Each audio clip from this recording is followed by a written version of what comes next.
Welcome to the Explainer. So, today we're diving into this really fascinating clash of ideas that's shaping the future of AI. You can think of it like this. Is it a mad dash for profits, or is it more of a marathon for customer trust? All right, before we really get going, just a quick heads up. This is part 2 of a much larger 15-part overview. It's all based on a really deep research report from Virtualization Options LLC. And today, we're zeroing in on the big differences in AI governance, between companies that are all about their shareholders and those that are all about their customers. And of course, just remember, what we talk about here is just to get you thinking. It's not legal advice or anything like that. Okay, let's get right to the core of this whole thing.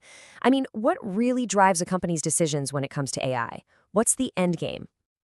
And you know what? The answer to that question, it really reveals this huge fundamental split. It's like a fork in the road, strategically speaking. So we're going to explore these two dominant and, often competing philosophies that pretty much shape everything about how a company handles its AI. And there it is, right? This is the central clash of priorities. It's not just some small tactical difference. No, this is a deep, deep split in how a company views its own purpose. And that, in turn, dictates literally everything about how they approach powerful tech like AI. So first up, let's look at the traditional playbook. This is the model that's really dominated business for decades, right? I like to think of it as the sprinter's approach. It's all about being focused, super fast, and just having that clear finish line in sight. And this quote just nails it. It basically says every single decision has one North Star, making the most money for investors. So in this world, AI isn't just a cool new tool. Nope, it's an asset, something you optimize for the best possible financial return, period. Okay, so if that's your philosophy, it naturally leads to a pretty specific set of priorities for governing AI. You see a huge focus on stuff like minimizing liability and getting to market fast. And decision-making tends to be really centralized, to keep tight control. It's all about protecting and growing that bottom line. The way you do that, move fast, beat the competition, and lock down any potential risk. So, here's the bottom line for this playbook. Success is all about the hard numbers. An AI project, it's pretty much judged by one main thing.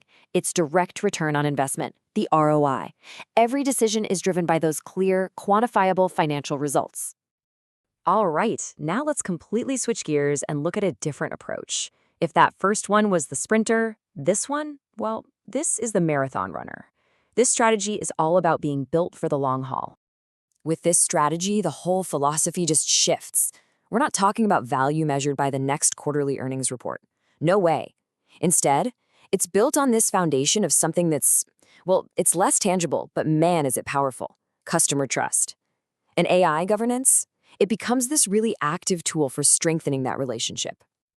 And this focus, it creates a completely different kind of governance structure with totally different priorities. You start seeing words like transparency and fairness pop up.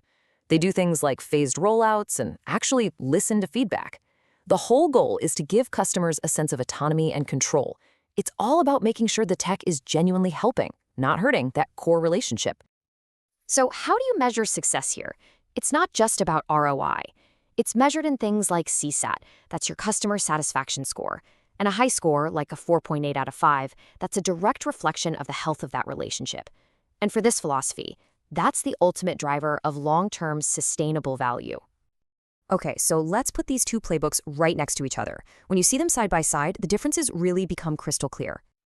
This table is perfect for a head-to-head comparison. Just look at the risk focus. One side is worried about financial risk, losing money. The other is worried about relationship risk, losing trust. Huge difference. Or what about authority? You've got centralized power on one side versus getting input from a bunch of different stakeholders on the other. And let's zoom in on that first one for a second. Pacing. This brings us right back to our sprinter versus marathon runner idea.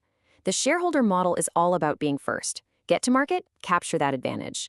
But the customer-focused model, it's about getting it right for the customer, even if it takes a little longer. Okay, so why does any of this actually matter? Who cares if a company is a sprinter or a marathon runner with its AI? Why should you care? Well, the thing is, this choice is not just some academic debate. It has very real, tangible consequences for all of us. It literally shapes the AI tools you use every single day. It determines how your personal data is handled. It can even affect your job and how you're treated as an employee. At the end of the day, this choice helps define the kind of tech future we're all building together. And that leaves us with one last big question. As these two powerful philosophies continue to battle it out and shape our world, which strategy do you think actually wins in the long run? Is it the sprinter, grabbing that quick victory, or is it the marathon runner with that incredible sustained endurance? Definitely something to think about.